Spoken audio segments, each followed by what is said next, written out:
प्रधानमंत्री नरेंद्र मोदी ने श्रीलंका से लौटते वक्त श्रीराम सेतु का दीदार भी किया और हम आपको बता दें प्रधानमंत्री नरेंद्र मोदी की चलिए तस्वीर भी दिखा रहे हैं, वहां पर पहुंच चुके हैं। हमने आपको बताया वहां रामेश्वरम पहुंच चुके हैं और प्रधानमंत्री नरेंद्र मोदी को बताया जा रहा है उस पूरे प्रोजेक्ट के बारे में तस्वीरों के जरिए। और हरी झंडी जिसकी अभी चर्चा कर रही थी हमारी सहयोगी कोमल शर्मा की, हरी झंडी दिखाकर रवाना करेंगे। प्रधानमंत्री ने हरी झंडी दिखाकर इस ट्रेन को रवाना कर दिया और इसी के साथ ही रामेश्वरम को रेलवे लाइन से देश के अलग अलग हिस्सों से जोड़ दिया है। मतलब यहाँ पर अब लोग रेलवे लाइन भारतीय रेल के जरिए भी यहाँ पर पहुँचेंगे दर्शन करने के लिए। जो लोग नहीं आ पा रहे थे उन लोगों के लिए भी अब एक सुविधा प्रदान कर दी गई है और प्रधानमंत्री ने ही इस परियोजना का शिलान्यास भी किया था और आज प्रधानमंत्री नरेंद्र मोदी ने ही इसका उद्घाटन भी किया। उनके साथ रेल मंत्री अश्विनी वैष्णव भी वहां पर मौजूद हैं। आज का ये खास दिन, और ये इसलिए भी कि आज रामनवमी है और रामनवमी के दिन ही इसकी शुरुआत भी की गई। और देखिए ये ब्रिज ऐसा है कि इस ब्रिज के नीचे से जो समुद्र में जहाज चलते हैं वो भी गुजर सकते हैं, उनको भी कोई इससे इस ब्रिज के बनने से कोई दिक्कत नहीं है।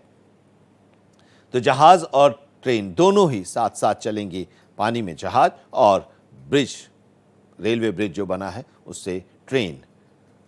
भारत ने अपनी एक क्षमता दिखाई है समुद्र के ऊपर ये ब्रिज बनाकर और रेलवे लाइन स्थापित करके ट्रेनों का आवागमन शुरू किया है। और वहाँ पर मौजूद जो लोग हैं वो लोग प्रधानमंत्री का स्वागत उन लोगों ने किया, अभिनंदन किया और इस पूरे योजना के बारे में प्रधानमंत्री को बताया जा रहा है। प्रधानमंत्री ने हरी झंडी दिखाकर ट्रेन आ गए हैं। प्रधानमंत्री नरेंद्र मोदी ने अभी ये जो आप ट्रेन देख रहे हैं, हम इसी ट्रेन में भारत एक्सप्रेस की टीम जो है वो मंडपम स्टेशन से चली और रामेश्वरम तक पहुंची और उसी पाम्बन ब्रिज से होते हुए नए पाम्बन ब्रिज से जो भारतीय इंजीनियरिंग का एक चमत्कार कहेंगे, आधुनिक तकनीक से बने पाम्बन ब्रिज की। और प्रधानमंत्री नरेंद्र मोदी जो अब तक श्रीलंका के दौरे पर थे वो तमिलनाडु में आए, वहाँ श्रीलंका में भी उन्होंने एक नई ट्रेन सेवा को जो है वो हरी झंडी दिखाई और यहाँ पर भी आकर के इस सिर्फ पाम्बन ब्रिज का उद्घाटन किया, जिसका शिलान्यास उन्होंने खुद 2019 में किया था अपने हाथों से। उसी पाम्बन ब्रिज का उद्घाटन आज उन्होंने किया और इस एक नई ट्रेन सेवा जो मंडपम से चल करके चेन्नई तक पहुंचेगी उसका भी उद्घाटन किया। अब प्रधानमंत्री यहाँ नरेंद्र मोदी जो है यहाँ पर कुछ देर में इधर पहुंचेंगे और 8,300 करोड़ की जो योजनाएं हैं, रेल और सड़क योजनाएं, वो सौगात देश को देंगे। साथ ही वो रामेश्वरम मंदिर में भी दर्शन के लिए जाएंगे। रामेश्वरम मंदिर के एक नया कीर्तिमान भारतीय रेलवे का समंदर पर यह चमत्कार कर दिखाया। भारतीय रेलवे ने रामनवमी के मौके पर पाम्बन ब्रिज की सौगात प्रधानमंत्री नरेंद्र मोदी ने और उनकी सरकार ने दी है। भारतीय इंजीनियरिंग की एक शानदार उपलब्धि के तौर पर इसे देखा जा रहा है और यही है नए भारत की तस्वीर। जहाज और ट्रेन दोनों ही आसानी से गुजर सकते हैं। इस ब्रिज को आप देख रहे हैं जो भारतीय इंजीनियरिंग का एक नायाब नमूना है। प्रधानमंत्री जब वहां पर पहुंचे तो उनका भव्य स्वागत भी किया गया। समंदर में इंजीनियरों का अद्भुत कमाल देखने को मिला और जो वहां और दूसरे प्रोजेक्ट्स का प्रधानमंत्री ने आज शिलान्यास और लोकार्पण किया उसके बारे में उन्हें बताया गया। देखिए ये तस्वीर भी हम आपको दिखा रहे हैं किस तरह से ये ब्रिज है और इस पर अब ट्रेन अब यहाँ से रवाना होगी और इससे उन लोगों को काफ़ी सुविधा मिलेगी जो लोग आना चाहते हैं रामेश्वरम दर्शन करने के लिए, लेकिन साधन नहीं होने की वजह से वो नहीं आ पाते। तो अब इसको रेल लाइन से भी जोड़ दिया गया, तो अब देश के किसी भी हिस्से से रेल मार्ग के जरिए यहां तक पहुंचा जा सकता है। कोमल शर्मा हमारे संवाददाता इस वक्त हमारे साथ जुड़ी हुई हैं, वो बता रही थी इस ब्रिज की महत्ता के बारे में। इसके बारे में एक नायाब नमूना हम देख रहे हैं। प्रधानमंत्री ने इसका उद्घाटन कर दिया और हरी झंडी दिखाकर ट्रेन को रवाना किया। भारतीय इंजीनियरिंग का एक नायाब नमूना और यही नए भारत की नई ताकत और नई तस्वीर इसे हम कह सकते हैं। कोमल, बिल्कुल, देखिए इस नए पाम्बन ब्रिज जो है उसके सामने पुराना पाम्बन ब्रिज है और 1911 में जो है 1911 में उसका 1911 में जो है उसका काम शुरू हुआ था और वो इसका निर्माण शुरू हुआ था और 24 फरवरी 1914 को इस पुल के जरिए जो है रेल की सेवा शुरू हुई।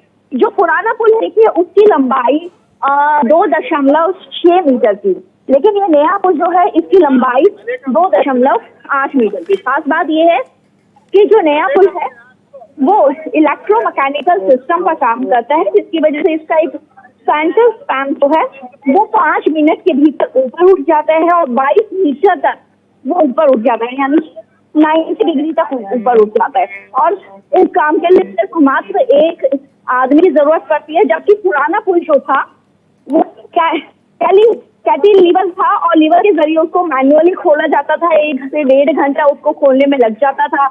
काफी सारे लोगों की जरूरत होती थी, तब तक यातायात रुका रहता था।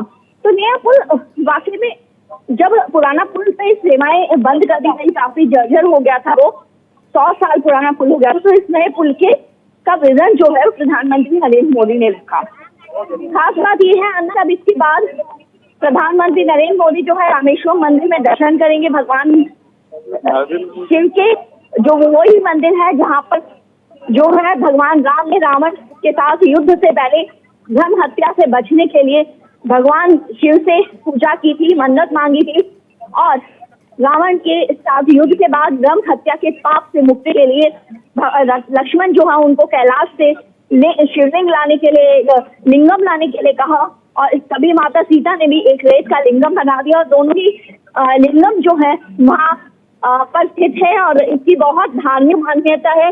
दूर दूर से श्रद्धालु उस मंदिर को में दर्शन के लिए आते हैं। ज्योतिर्लिंग है, 12 ज्योतिर्लिंग जो उनमें से एक है जी। तो ये पंबन ब्रिज जो बना है, इस पंबन ब्रिज के जरिए मंडपम से जो तमिलनाडु की मुख्य भूमि है मंडपम, उससे यहाँ तक जो है वो रामेश्वरम मंदिर तक लोग जल्दी से आ पाएंगे।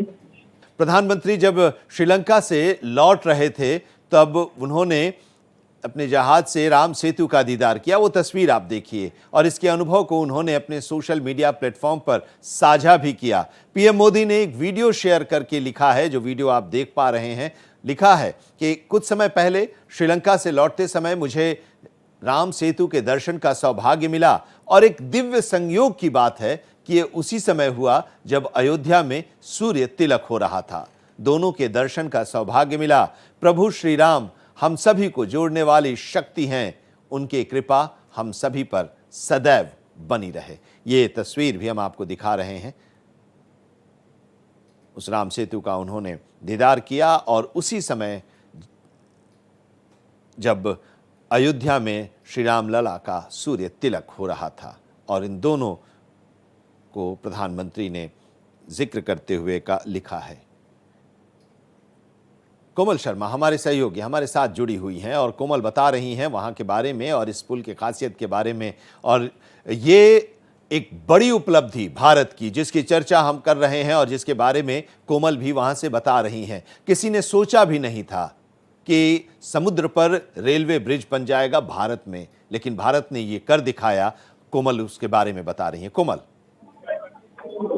बिल्कुल, देखिए ये पहला वर्टिकल ब्रिज जो है ये वाकई में एक चमत्कार है। भारतीय इंजीनियरिंग का एक चमत्कार है। और आपको ये बता देते हैं 31 जनवरी 2025 को रामेश्वरम एक्सप्रेस का ट्रेन का सफल ट्रायल जो है वो भी हुआ था। ट्रेन को मंडपम से रामेश्वरम स्टेशन तक ले जाया गया था और इस दौरान वर्टिकल लिफ्ट ब्रिज को पहली बार Indian coast guard patrolling board के लिए ऊपर उठाया गया था। और उसके बाद अब इधर जल्द ही रेल सेवा जो है वो यहाँ पर शुरू हो गई है। इसके अलावा देखिए आपको एक बात बताते हैं कि इस जो नए ब्रिज है उसकी और भी खासियत है। स्टेनलेस स्टील से बनाया गया और आप जो पॉलीस्टीरीन कोटिंग जो है उस पर की गई है कि आप जानते हैं कि जो समुद्र जो होता है वो खारा पानी का होता है और उस खारा पानी जो है उस खारे पानी में जो है वो जंग लगने का डर रहता है और उससे बचाने के लिए खास तकनीक जो है उसका इस्तेमाल इससे किया गया है। इसके बाद अब रामेश्वरम और मंडपम के बीच की रेल कनेक्टिविटी जिसकी कमी महसूस की जाती जी। है वो अब खत्म हो गई है रामेश्वरम के बीच में। बिल्कुल। और कोमल हमारे संवाददाता वहां पर मौजूद हैं और इस पुल की खासियत बता रही हैं। देश का पहला वर्टिकल लिफ्ट रेल वे ब्रिज जो सिर्फ 2 किनारों को नहीं बल्कि सपनों और संभावनाओं को जोड़ता है और इसके बारे में बता रहे हैं। शुक्रिया कोमल।